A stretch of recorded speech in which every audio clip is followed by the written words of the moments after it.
Hi, my name's Phil. I like talking about politics, and in this video I'd like to discuss yet another prominent Brexiteer writing in the Daily Telegraph, Daniel Hanan this time. Remember him?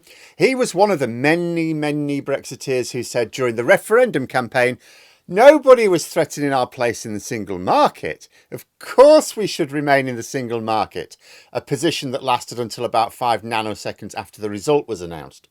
And he's also one of the crowd who was arguing for years that we had the upper hand in Brexit negotiations.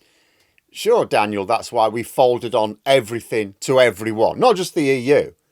Everyone we've agreed post-Brexit deals with. But he's at it again. He's penned a piece in the Telegraph, it's always the Telegraph these days, where he again argues that we have the upper hand and that Starmer and Lammy should have recognised this. But on what basis does he think so? Well, I mean, he spent his initial paragraphs trying to rewrite history by claiming that the EU offered one thing and then when we accepted, they changed their mind. None of the examples he gave ever happened. He claims, for instance, that the EU suggested we have a Canada-style arrangement and that when Boris Johnson went, all right, we'll have a Canada-style arrangement then, the EU said, no, you can't have a Canada-style arrangement. This never happened.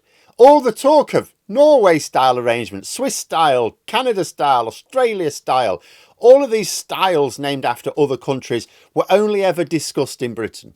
The EU never discussed their arrangements with other third countries other than to say how they wouldn't be suitable for us. But anyway, he begins by making up an imaginary Brexit history in order to paint a picture of the EU constantly shifting its position. And I'm reading this and thinking, actually, if all this were true, then what you're doing is undermining the main argument in the headline. Because let's say the EU really did offer one thing and then we went, all right, then no, you can't have that. Isn't that suggesting the EU were basically playing with us, a bit of cat and mouse, that they were dangling us along like an angler with bait? He's basically making the EU look like they are the ones in the driving seat here. But isn't he trying to argue that it's the UK with the upper hand? Then it's like he suddenly remembers what he's trying to argue and comes up with something. He talks about mutual recognition of qualifications. Now, this is something that's amongst Labour's priorities for agreement, something the Conservatives just didn't appreciate the importance of because, they don't understand the first thing about business. But just as we're pretending to not care about a youth mobility scheme because it's something the EU wants, the EU are pretending to not be all that bothered about mutual recognition of qualifications because it's something we desperately want. But Hanan argues that it would benefit both us and the EU. Yes, it would. But Hanan then argues it would actually benefit the EU more. And why does he think so? Because there are more EU workers in Britain than British workers in the EU. Only he's getting this completely the wrong way around. Like, forget for a moment that the EU has a much larger population than the UK, and the UK a disproportionately larger economy than the average EU country. So, of course, we're going to want to attract more foreign workers. If there are more EU workers in the UK than British workers in the EU, it suggests we're already accepting their qualifications unilaterally, doesn't it? For which we don't need an agreement with the EU. At which point, how would the EU benefit more than we would from a formal mutual recognition of qualifications if we're already accepting their skills?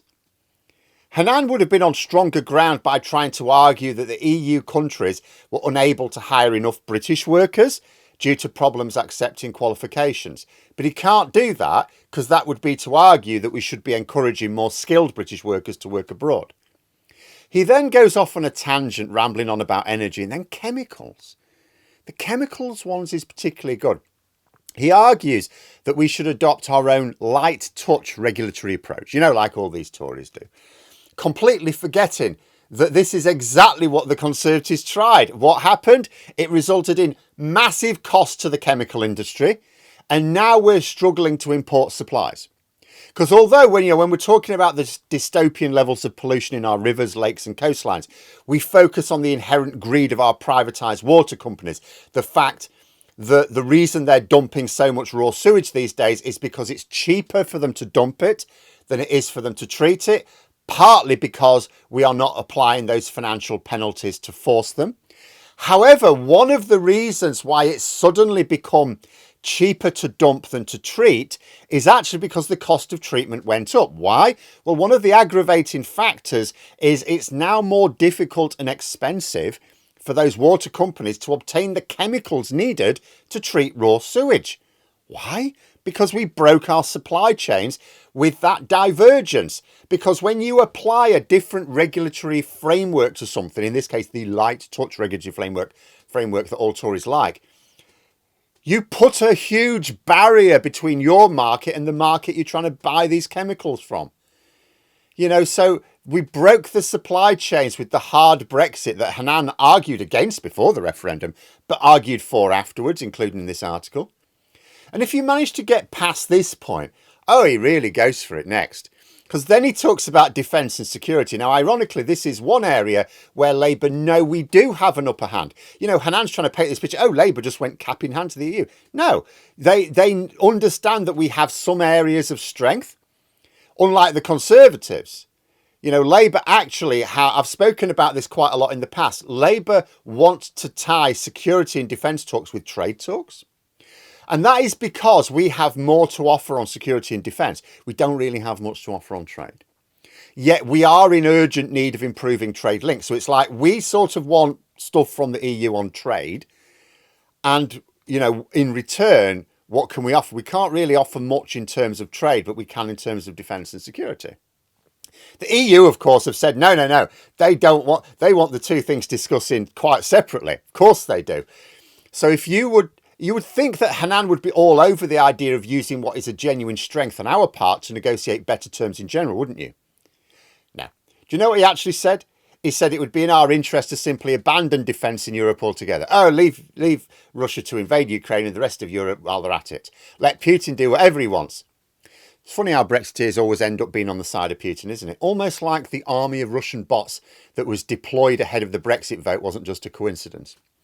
Now, he's not arguing that the government should do this, to be clear, simply that it's not in our personal interest to really care what Putin does to Europe, in the belief it doesn't affect us. He bases this on the idea that Russia would never actually invade Britain. Now, we don't really need to go into let's assume Russia invaded the whole of continental Europe. Would he really just leave the island of Britain alone? We don't need to go into that argument because we need only look at how an botched invasion of Ukraine affected us. Food and energy inflation increased massively. How does this Brexit bonehead imagine that a wider invasion of Europe might affect our supply of essentials?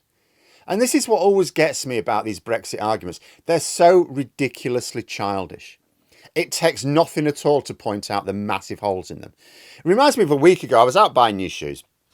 And there was a small girl pleased with her own new shoes. And she was asking her mother, what would happen if she got them dirty in a few years? I'm thinking, kid, if it takes you a few years to get them dirty, that's a pretty good deal. But her mother made an even better point. She said, you'll be a different shoe size in a few years, doesn't matter. But this is the way young children think. You know, you at that age, you're not putting all the pieces together to make intelligent comments. You come out with this stupid stuff. We all did it. But this is what it's like listening to Brexiteers. And they're all adults. They've all had an expensive education because they're all multimillionaires, born of parents who are multimillionaires. They're all rich enough to have had not only a good education, but to maintain lifelong learning. And this is what they come out with. After seeing how the invasion of Ukraine affected our own standard of living, he can just casually say, actually, it would be in our interest if we just let them do whatever to the whole of Europe. What? Let Russia invade other countries with whom we trade for essentials. That won't affect us, really. Or to suggest that the EU needs us more than we need them because we hire more of their workers than they do of ours. Which, by the way, was the case before we left the EU and there were no barriers based on qualifications. You what, mate? You sure you got this the right way round? You begin to wonder if they're all really this thick. Or if they just think that those they're trying to convince are, is it just that they have a very dim view of the people who are going to be reading these articles? I'm just pleased that Brexiteers like Hanan are now more likely to be sources of entertainment now than influential on government policy. And long may that remain. But there we are. Those are my thoughts. If you enjoyed the video, please subscribe for further content and click the like button. You can also sign up for memberships if you'd like to support the channel further. Thanks for watching. Until next time, I'll see you later.